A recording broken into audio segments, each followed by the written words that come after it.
Good morning प्यारे बच्चों। आज के इस वीडियो में हम लोग मनुष्य में पाचन तंत्र के बारे में डिस्कस करेंगे, ठीक है ना। तो अभी की इसके पहले वाला जो भी वीडियो था उसमें हम लोगों ने जंतुओं में पोषण के बारे में पढ़ा था, जिसमें कि अमीबा में किस प्रकार से पोषण होता है उसके बारे में हम लोगों ने पढ़ा था। आज की इस वीडियो में हम लोग मनुष्य में किस प्रकार से पोषण होता है, या फिर मनुष्य जो है अगर भोजन करता है तो उसको कैसे पचाते हैं, उनसे कौन कौन से पोषक तत्व प्राप्त होते हैं, इन सभी के बारे में हम लोग आज के वीडियो में डिस्कस करेंगे। सबसे पहले हम लोग बात करेंगे मनुष्य के पाचन तंत्र के बारे में, है ना। यानी कि क्या है, तो पहला आपका जो है वह यहाँ से टॉपिक शुरू होता है, मनुष्य का पाचन तंत्र, ठीक है ना। यानी कि डाइजेस्टिव सिस्टम जिसको हम लोग बोलते हैं, है ना। तो डाइजेस्टिव सिस्टम किसका है, तो भाई ह्यूमंस का है, ठीक है। होता क्या है, कैसा होता है, उसके बारे में हम लोग डिटेल करेंगे। सबसे पहले जो मनुष्य है या मनुष्य के अलावा जो भी उच्च वर्गीय जंतु होते हैं, है ना, उन सब में भोजन के पाचन के लिए एक विशेष प्रकार का अंग होता है जिसे कि हम लोग आहार नाल कहते हैं, ठीक है ना।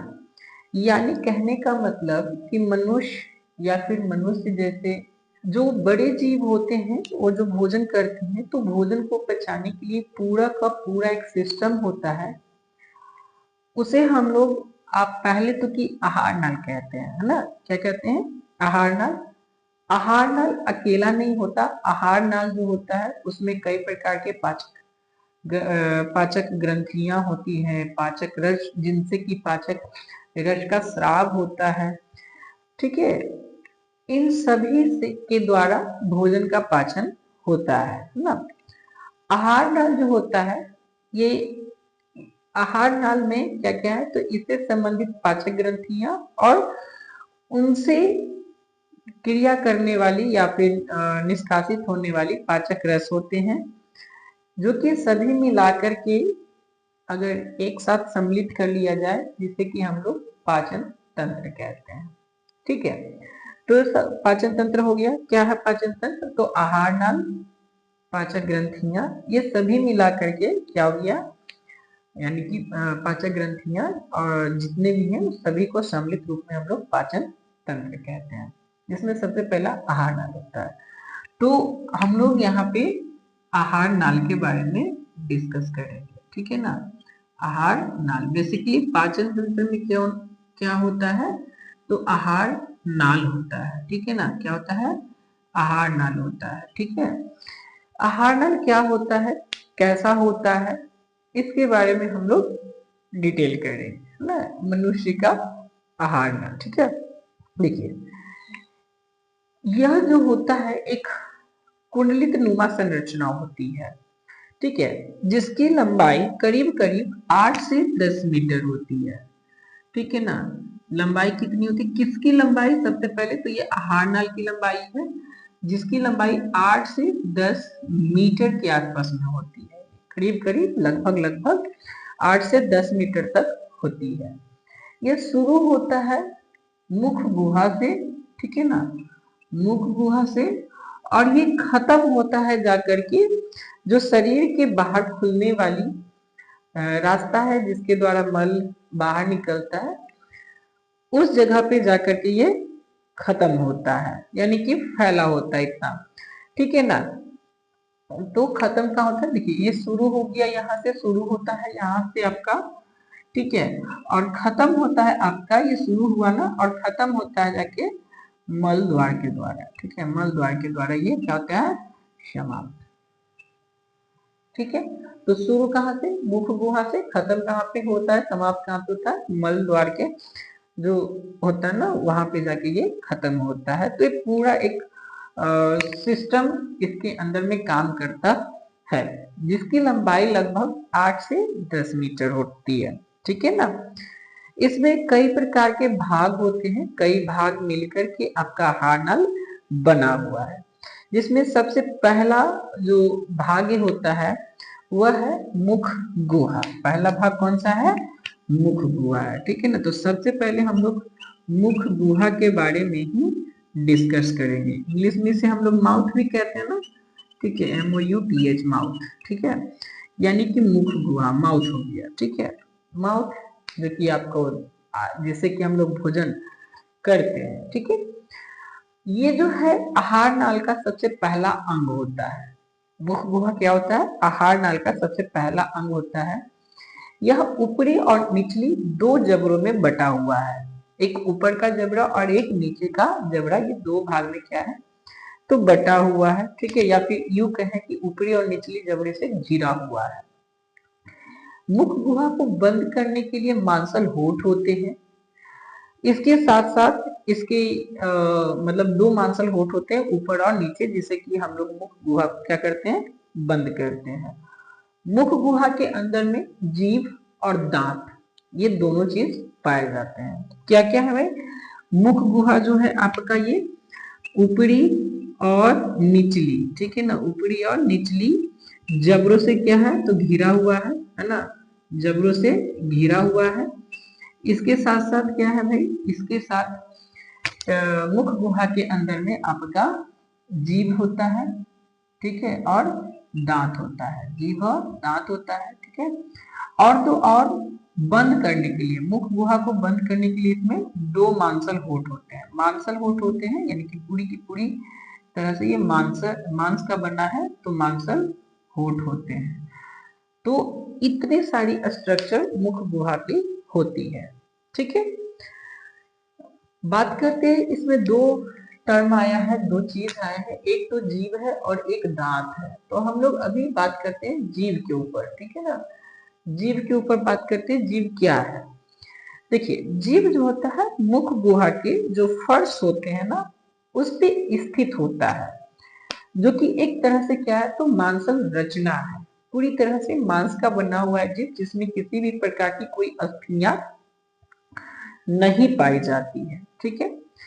जीभ का जो अगला भाग होता है वह स्वतंत्र होता है, फ्री होता है, किसी भी प्रकार से मुंह के अंदर आराम से ये मूव कर सकता है। जबकि इसका पिछला जो भाग होता है जीभ का, वह पीछे वाले फर्श से जुड़ा हुआ होता है, ठीक है। अगला भाग स्वतंत्र होता है, आराम से घूम सकता है, जबकि पीछे वाला भाग क्या होता है भाई, तो ये मुख गुहा के पिछले भाग से जुड़ा हुआ है, फर्श पे आराम से स्थिर होता है, ठीक है। इसके अलावा ये जो जीभ होता है, जीभ में कई प्रकार की छोटे छोटे आपको क्या बोलते हैं दानेदार जैसे कुछ दिखाई पड़ते हैं, जिसमें कि इसे हम लोग स्वाद कलिका कहते हैं, है ना। क्या कहते हैं? स्वाद कलिका। अंकुर होते हैं, छोटे छोटे अंकुर होते हैं, उसे स्वाद कलिका कहते हैं। ये जो स्वाद कलिका होते हैं, यही हमें मीठा, तीखा, कड़वा, खट्टा या कोई भी जो स्वाद हम लोग लेते हैं, उसका जो टेस्ट होता है, इन्हीं स्वाद कलिकाओं के द्वारा हम लोग डिफाइन करते हैं, या फिर यूं कहें कि इन्हीं स्वाद कलिका के द्वारा हम लोग स्वाद ले पाते हैं, है ना। क्या करते हैं? स्वाद ले पाते हैं। तो ये हो गया आपका जीभ। इसके बाद है, जीभ के बाद इसमें दांत के बारे में, है ना। क्या है? दांत के बारे में देखिएगा। जो ऊपरी और निचली जबड़ा होता है, इसमें आपके दांत जो होते हैं वो स्थित होते हैं, ठीक है ना, ऊपरी और निचली दोनों जबड़ों में। प्रत्येक दांत जो होगा वो आपको मसूड़े से, यानी कि जो जबड़े की जो निचला सतह है उससे गड़े होते हैं, जिसे कि हम लोग जड़ कहते हैं, ठीक है। क्या कहते हैं? जड़ कहते हैं। और दांत का जो ऊपरी शिरा होता है ना, उसे हम लोग शिरा कहते हैं। क्या कहते हैं? शिरा। जो गड़ा हुआ है वो जड़ कहलाता है, जो ऊपर वाला होता है उसे शिरा कहते हैं, और जो बीच का पार्ट होता है उसे गर्दन कहा जाता है, ठीक है ना। क्या कहा जाता है? गर्दन, या फिर उसे ग्रीवा भी कहते हैं, है ना, नेक या फिर ग्रीवा के नाम से जानते हैं। प्रत्येक दांत के भीतर में मज्जा गुहा होता है, जो कि ब्लड को संचारित करता है ना। क्या करता है? ब्लड को संचारित करता है, जिससे कि दांत मजबूती से मसूड़ों से जकड़ा हुआ होता है। इसके साथ साथ ये जो दांत का अधिकांश भाग होता है वो डेंटाइन का बना होता है, या डेंटाइन का डेंटाइन की होती है जो दांत को पूरी तरह से तैयार करता है या फिर बनाता है। ठीक है, यह जो डेंटाइन होता है वह हड्डी से भी ज्यादा मजबूत होती है, यानी कि कड़ी होती है। ठीक है ना, यही वजह है कि दांत जल्दी आपका टूटता नहीं है ना। पहली वाली दांत टूट जाती है, बट दूसरी वाली जो दांत होती है ना, पहली वाली को हम लोग बोलते हैं मिल्क टीथ, है ना। जब बचपन के बाद जो बचपन में जो दांत जमता है और एक सर्टेन एज में जो टूट जाता है उसे मिल्क टीथ कहते हैं। उसके बाद जो दांत निकलता है उसे स्टोन टीथ कहा जाता है, यानी कि पत्थर का दांत कहा जाता है, जो कि काफी ज्यादा मजबूत होता है, जो डेंटाइन का बना होता है। ठीक है, डेंटाइन के ऊपर में एक परत चढ़ा होता है जिसे कि हम लोग इनामेल कहते हैं। ठीक है ना, क्या करते हैं, इनामेल कहते हैं। और ये जो इनामल्स होती है ये आपके दांत को सुरक्षा प्रदान करती है किसी भी बाहरी आघात से। ठीक है ना, काफी ज्यादा स्ट्रॉन्ग होता है इनामल, जल्दी टूटता भी नहीं है। ठीक है, इसलिए ये दांत को सुरक्षा प्रदान करती है। जो ऊपरी जो परत होती है, जो लेयर होती है, वो आपके एनामल्स की बनी होती है। ठीक है, दांत जो होते हैं भोजन को काटने, चबाने, चीरने, फाड़ने, इन सब के लिए मददगार होता है। जो एक वयस्क होते हैं उसमें कुल मिला के 32 दांत होते हैं। ठीक है ना, जिसमें 4 प्रकार के दांत पाए जाती है। पहला आपका कर्तनक, इंग्लिश में इसे इंसाइजर कहते हैं। दूसरा आपका भेदक जिसे कैनाइन कहते हैं। तीसरा जो होता है अर्धचर्वनक जिसे कि इंग्लिश में प्रीमोलर कहते हैं। और चौथा जो होता है आपका चर्वनक जिसे कि मोलर कहा जाता है। तो दांत कितने होते हैं, 4 प्रकार के दांत होते हैं ना। कितने, 4 प्रकार के आपके दांत होते हैं। ठीक है, के होते हैं। तो कौन कौन होते हैं भाई, एक आपका है कौन सा, जिसे कि हम लोग कर्तनक कहते हैं, है ना। एक कौन सा है, कर्तनक है। दूसरा आपका भेदक। देखिए 4 दांत है, कर्तनक, भेदक, चर्वनक और चर्वनक। ये इन चारों को मिला करके टोटल 32 दांत होते हैं ना। चारों प्रकार के दांत को मिला करके एक वयस्क मनुष्य, ठीक है ना, व्यस्क मनुष्य मतलब जो पूरी तरह से व्यस्क हो गया हो, उनमें 32 दांत होते हैं। ठीक है, ये जो दांत होते हैं आपके भोजन को काटने, फाड़ने, चीरने, इन सब में मदद करती है, पचाने में भी ना, चबाने में भी मदद करती है। ठीक है, तो ये हो गया दांत। ये जो दांत है ना आपके कभी कभी क्षय भी होने लगते हैं, यानी कि उसमें कैविटी या सड़न आने लगती है। तो नेक्स्ट जो टॉपिक है वो है दंत, आपका क्या है, दंत अस्थि क्षय। ठीक है ना, दंत अस्थि क्षय के बारे में, दंत अस्थि क्षय ये आपका नेक्स्ट टॉपिक है। देखिए कभी कभी क्या होता है कि जो हम लोग कोई खाना खाते हैं, कोई मतलब जो हम लोग खाना खाते हैं या चॉकलेट खाएं या फिर कुछ और भी चीज खाएं, तो वो दांतों में जो गैप्स होते हैं उनमें फंस जाते हैं। और जिसे अगर प्रॉपर जब सफाई नहीं की जाती है तो वो दांत में सड़ करके जो मुंह में जो भी आपके कीटाणु होते हैं ना, वो उस पे हावी हो जाते हैं, उसको खाने लगते हैं। इस खाने के दौरान उनके अंदर से कई प्रकार के एंजाइम्स निकलते हैं जो दांतों को सड़ाने का काम करता है, यानी कि कैविटी उत्पन्न करने का काम करता है। ठीक है ना, ये बैक्टीरिया वगैरह से होता है। इसके अलावा जब हम लोग खाना खाते हैं और खाना खा के दांत से वो साफ नहीं करते हैं, उस वक्त होता क्या है कि यही जो बैक्टीरिया होते हैं कुछ ऐसे लिक्विड का भी स्राव करते हैं जो कि अम्ल होता है, जो कि दांतों पे पीलापन लाने का काम करता है। तो इन सभी से बचने के लिए, यानी कि दंत अस्थि क्षय से बचने के लिए हम लोगों को कुछ ऐसे मंजन, ब्रश, सॉरी पेस्ट इस्तेमाल करने होते हैं जो कि अम्ल को क्या कर दे, उदासीन कर दे और फिर आपके दांतों को साफ कर दे। तो जो भी हम लोग मंजन या पेस्ट इस्तेमाल करते हैं बेसिकली उसमें भस्म होते हैं, क्योंकि हमारे दांतों पे जो लगा होता है वो होता है अम्ल। और अम्ल आपको पता होगा कि भस्म के साथ उदासीन अभिक्रिया करती है, लवण और जल बनाती है ना। क्या बनाती है, तो लवण और जल बनाती है। तो होता क्या है कि दांतों के ऊपर में जो अम्ल जमा होते हैं ब्रश करने से या मंजन करने से या दातून करने से ना, वो आपके जो दांत के ऊपर में अम्ल होता है वो भस्म से क्रिया करके उदासीन हो जाता है और आपके दांत साफ हो जाते हैं। तो यही इसीलिए कहा जाता है कि दिन भर में, मतलब आप 24 घंटा का दिन होता है उसमें कम से कम 2 बार दांत को साफ करना चाहिए। एक सुबह भोजन करने के पहले और दूसरा शाम में भोजन करने के बाद में। इससे आपका दांत जो होगा पूरी तरह से साफ हो जाएगा, अच्छा रहेगा, है ना। मतलब कैविटी नहीं होगा, वो सड़ेगा नहीं, जिससे कि आपको कोई प्रॉब्लम नहीं होगी। अगर ऐसा नहीं करते हैं, दांत को प्रॉपर साफ नहीं करते हैं, ठीक है, तो इससे क्या होता है कि दांत की जो अंग होते हैं या फिर जो अगर बैक्टीरिया जो हो गए इसमें, उसमें कैविटी का काम करता है, जिससे कि आपको दांत का प्रॉब्लम होने लगता है, दांत में दर्द होने लगता है या कई प्रकार के प्रॉब्लम आपको सुनने को मिलता है। ऐसे में एक दांत अगर संक्रमित होते हैं या एक दांत खराब होते हैं तो उसके आसपास में भी जो दांत होते हैं वो भी उससे संक्रमित होने का चांसेस रहता है। इसलिए दांत को प्रॉपर साफ सफाई रखना बहुत जरूरी है। इसके अलावा जो मनुष्य का मुख गुहा है, इसके अंदर में 3 जोड़ी लाड़ ग्रंथि भी पाई जाती है, जिससे कि लाड़ का स्राव होता है। ये जो लाड़ होते हैं, जब हम लोग भोजन चबा रहे होते हैं तो जीभ के द्वारा भोजन में मिल जाता है। ये जो लाड़ होते हैं कई प्रकार के एंजाइम्स होते हैं जो कि भोजन के तत्वों को पचाने में सहायक होते हैं, ठीक है ना। तो और ये कौन कौन से होते हैं? 3 प्रकार के होते हैं आपका, जिसमें कि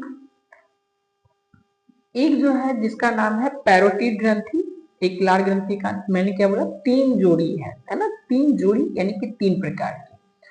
पहला है पैरोटिड ग्रंथि, दूसरा आपका है सबमैंडिबुलर ग्रंथि और तीसरा है आपका सबलिंगुअल ग्रंथि। ये 3 प्रकार की लाड़ ग्रंथियां पाई जाती है। कौन कौन सी है? लिख लीजिए, ध्यान दीजिएगा, लाड़ ग्रंथि है ना। तो कौन कौन सी लाड़ ग्रंथि है? एक तो है आपका पैरोटिड, ठीक है ना, पैरोटिड लाड़ ग्रंथि पहला। दूसरा है आपका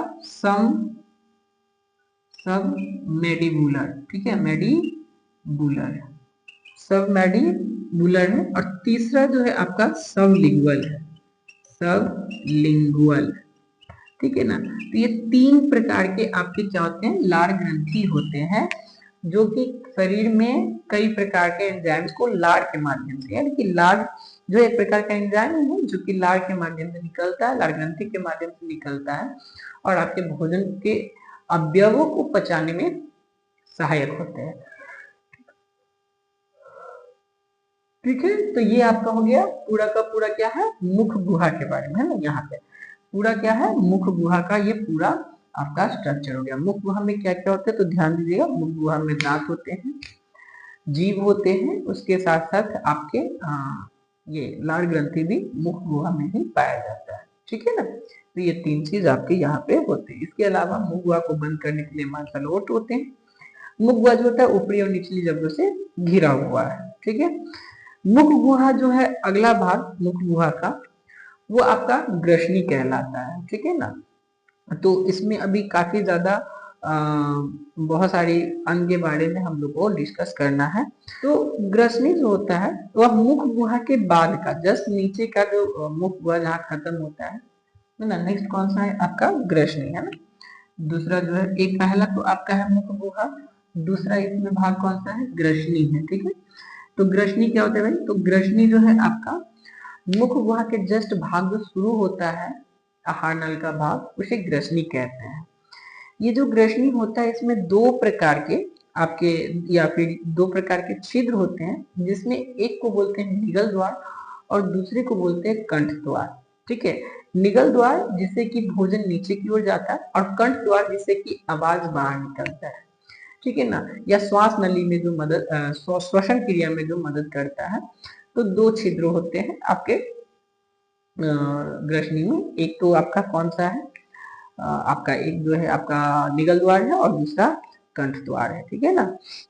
ये जो निगल द्वार है, निगल द्वार आगे चल कर आपको आहार नाल का जो नेक्स्ट भाग होता है जिसे कि हम लोग ग्रास नली कहते हैं, तो वहां पे जाकर के ग्रास नली में आपका निगल द्वार खुलता है। ठीक है, इस समय जब कोई भी व्यक्ति जब भोजन कर रहा होता है तो भोजन को निगलते वक्त में या निगल करने के टाइम में क्या होता है कि जो आपका कंठ होता है, कंठ द्वार, उस पे एक ढक्कन जैसी स्ट्रक्चर होती है, रचना होती है जो उसे ढक देती है, जिसमें कि भोजन के कण आपको जाने नहीं देती, और बाकी जो होता है कि जो निगल द्वार है वो खुल जाता है, तो आपका भोजन निगल द्वार के द्वारा ग्रसनी में चली जाती है। कभी कभी क्या होता है ना कि जब हम लोग खा रहे होते हैं या बोल रहे होते हैं, तो बोलने के टाइम में क्या होता है कि कंठ द्वार जो है आपका खुला होता है ना, कंठ द्वार का ढक्कन जो होता है उठा हुआ होता है, और जब जैसे ही हम लोग भोजन करते हैं तो भोजन के कण उसमें चला जाता है। कर्ण द्वार में कोई भी ठोस पदार्थ या लिक्विड पदार्थ एक्सेप्टेबल नहीं होता है, जिसकी वजह से आप सड़क जाते हैं या आपके मुंह से जो भी खाना वगैरह होता है फिर वो बाहर आ जाता है। ठीक है, तो ये कंठ द्वार के द्वारा ऐसा होता है। ठीक है, जो ग्रसनी होती है, ग्रसनी का जो नेक्स्ट भाग यानी कि निगल द्वार जिस भाग में जाके खुलता है उसे हम लोग बोलते हैं ग्रास नली। क्या कहते हैं? ग्रास नली। तो मनुष्य में जो ग्रास नली नेक्स्ट कौन सा है आपका? तीसरा नंबर में है। पहला मुख गुहा, दूसरा ग्रसनी, और तीसरा में आपका है ग्रास नली। ठीक है, तो जो मुख गुहा से लार से सना हुआ जो भोजन होता है वह निगल द्वार के द्वारा होते हुए ग्रसनी, ग्रसनी मतलब ग्रसनी से निगल द्वार, उसके बाद ग्रास नली में पहुंचता है। ठीक है ना, जहां पे भोजन जो ग्रास नली में पहुंचता है वह ग्रास नली में या ग्रास नली की दीवारों में तरंग उत्पन्न होती है, संकुचन और शिथिलन होता है, जिसके माध्यम से भोजन धीरे धीरे नीचे की ओर खिसकता जाता है। ठीक है, ये जो संकुचन और शिथिलन होता है लगातार होता रहता है, जिसे कि हम लोग कर्मा कुचन कहते हैं। ठीक है, क्या कहते हैं? कर्मान कुचन। ठीक है ना, कर्मान कुचन के नाम से जाना जाता है उस क्रिया को, जिसकी वजह से भोजन धीरे धीरे नीचे खिसकता है, और नीचे खिसकते खिसकते वह ग्रास नली के अगले भाग, जहां पे ग्रास नली अगले भाग में आहार नल के अगले भाग में खुलता है, जिसे कि हम लोग अमाशय कहते हैं। तो नेक्स्ट भाग जो होता है वो आपका अमाशय होता है। ठीक है, तो अमाशय जो है वो काफी ज्यादा बड़ा है टॉपिक, तो इसको हम लोग ना नेक्स्ट वीडियो में देखेंगे। ठीक है, आज हम लोग कहाँ तक डिस्कस कर लिए हैं? ग्रास नदी तक डिस्कस कर लिए हैं। नेक्स्ट वीडियो में हम लोग अमाशय और अमाशय के बाद जो है छोटी आंत, बड़ी आंत, यकृत के बारे में भी इसमें पढ़ना है थोड़ा बहुत, तो वहां पे हम लोग डिस्कस करेंगे। आज की इस वीडियो में इतना ही रहने देते हैं। ठीक है, हाँ, लोगों से एक अपील यही है, बच्चों से यही अपील है कि बस जाते जाते छोटा सा वही काम करना है कि वीडियो आप लोग देखते हैं, मतलब 50% से अधिक ऐसे बच्चे हैं या फिर लोग हैं जो कि वीडियो देखते हैं लेकिन उसे ना तो शेयर करते हैं, ना लाइक का बटन दबाते हैं, ना सब्सक्राइब करते हैं ना हमारे चैनल को, तो इससे हमारा मोटिवेशन थोड़ा डाउन होता है। मैं चाहता हूँ कि आप लोग हमारे मोटिवेशन को थोड़ा बनाएं। इसके लिए करना क्या है? बस वही लाइक, शेयर, सब्सक्राइब, है ना, और लोगों के साथ शेयर कीजिए ताकि ज्यादा से ज्यादा सब्सक्राइब हमें मिल सके। सब्सक्राइब करने में ज़्यादा टाइम नहीं लगता, फ्रैक्शन ऑफ सेकेंड लगते हैं, और बेल आइकन को प्रेस कीजिएगा, जिससे कि हमारा जब भी मैं वीडियो डालूंगा तो आपके पास नोटिफिकेशन के माध्यम से पहले पहुंच जाएगा। ठीक है, तो इसी के साथ साथ मैं ये वीडियो को आज यहीं स्टॉप करता हूँ। नेक्स्ट वीडियो में हम लोग अमाशय के बारे में डिस्कस करेंगे, है ना। तब तक के लिए धन्यवाद, थैंक यू, जय हिंद।